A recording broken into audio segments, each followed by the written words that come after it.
Hello everyone, welcome back to my channel. For those who are new here, my name is Mihai Gutu. I'm a realtor in the Greater Seattle area, and in today's episode I want to talk about a very well-known real estate investing technique that everybody knows about it, but not everybody knows how to do it. I know a lot of people that are doing it successfully, and I know a lot of people that want to do it, but they don't know where to start. So that's why I decided to do the video about fix and flip. But before I go to my video, consider subscribing to my channel if you find my information useful.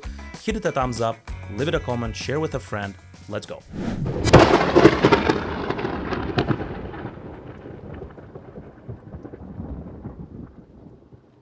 So let's just go straight to the point and go to the first step, which is market research and property identification. How do you find the right candidate for a flip?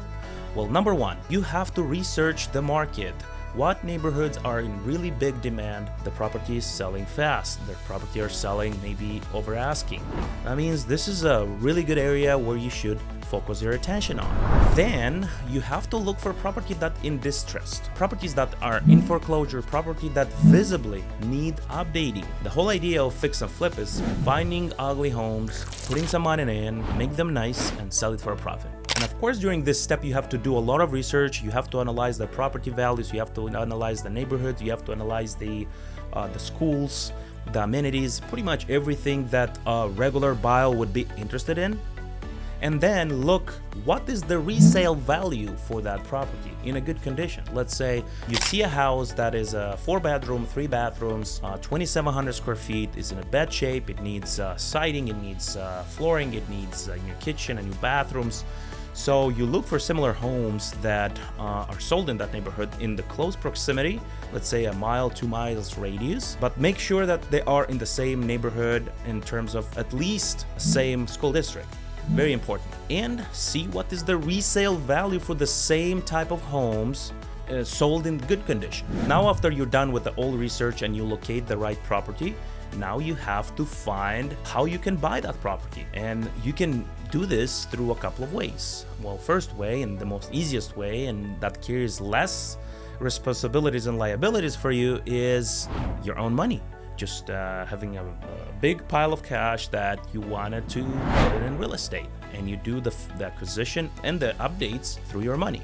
Another option would be a loan. Most of the loans that are good for a flip, they're not the regular conventional loan.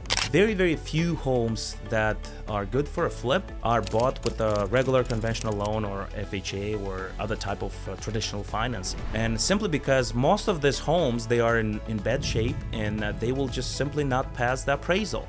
Because during the appraisal process with the bank would look if the property is in livable condition. If the property is not in livable condition, you cannot use this type of loan to buy this property. That's why you have to be creative and find a different type of loan, which can be hard money lenders. Hard money loans usually are very short type of loans, let's say for a year or a year and a half or two. They also have very high interest rates, currently probably ranging from 10 to 15%. Yes, that's quite high, but this is the only way you can purchase this property. Also, these loans require high down payment. Well, most of the hard money lenders will borrow you this money and will ask for specific down payments depending on your experience in contracting. If you have contracting experience and you know how to evaluate a deal, and you know exactly what that property needs, and you know to calculate the cost for repairs, that would be a lower level of risk for hard money lenders. That's why they will allow you to put less down payment, like 10 or 15. If you have no experience, they would usually charge you 20% or more. Also, during this step, you have to calculate all the expenses that you will have during this transaction, like expenses for the renovations, expenses for how much the loan will cost, and how much you will be paying in taxes, how much you will be paying in commission for realtors. So third step would be acquisition and due diligences. So the first two steps basically is just the research phase. You're not making any serious move, you're just doing the research. You always can pull back. Now, step number 3, it's already you're starting to act towards your goal.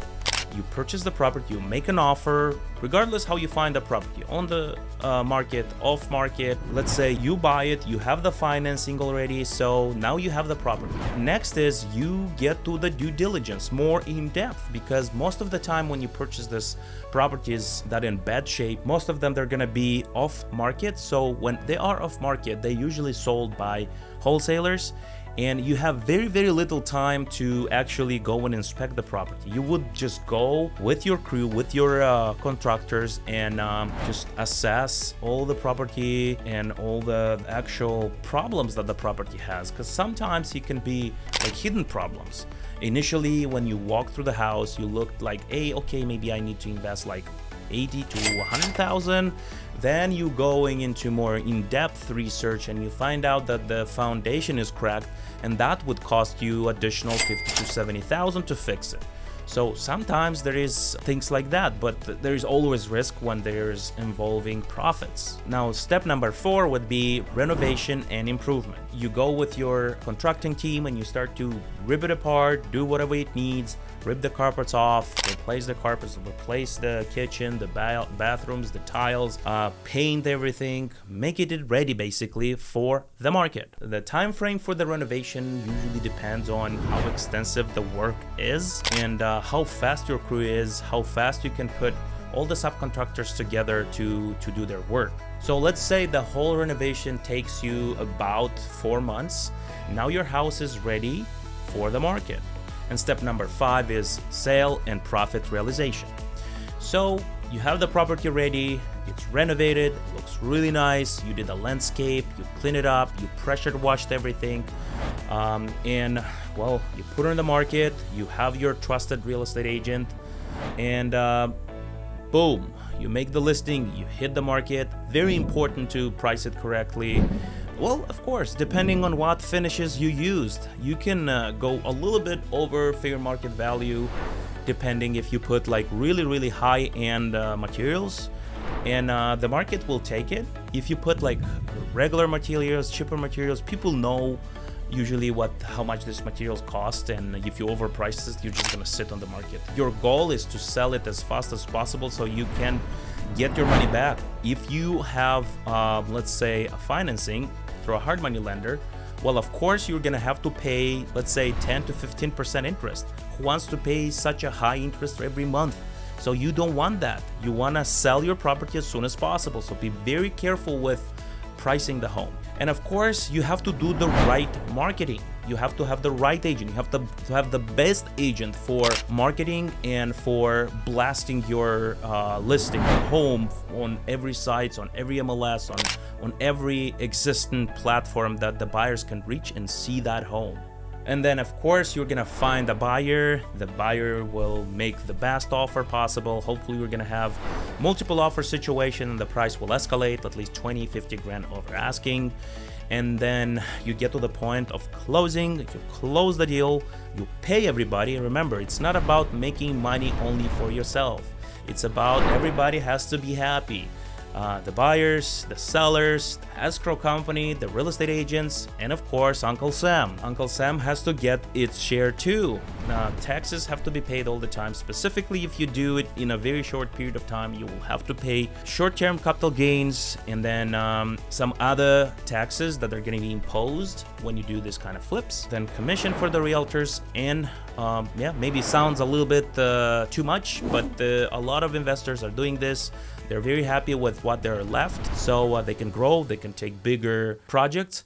So now for those who never done anything like that, it's very important to start with like smaller price ranges to minimize the risk, because a lot of investors in the beginning, they think that they're gonna buy a home for 700,000, invest another 200,000 and sell it for 2 million and get like 500 grand in the pocket.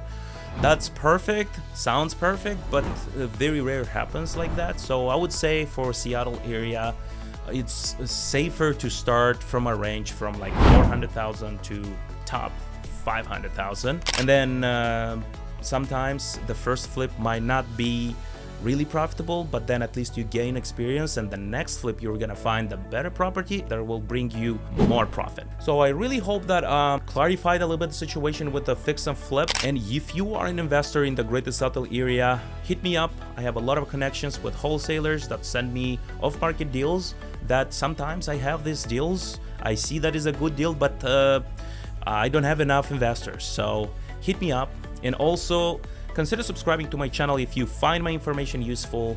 Give it some love, hit a thumbs up. See you in the next one.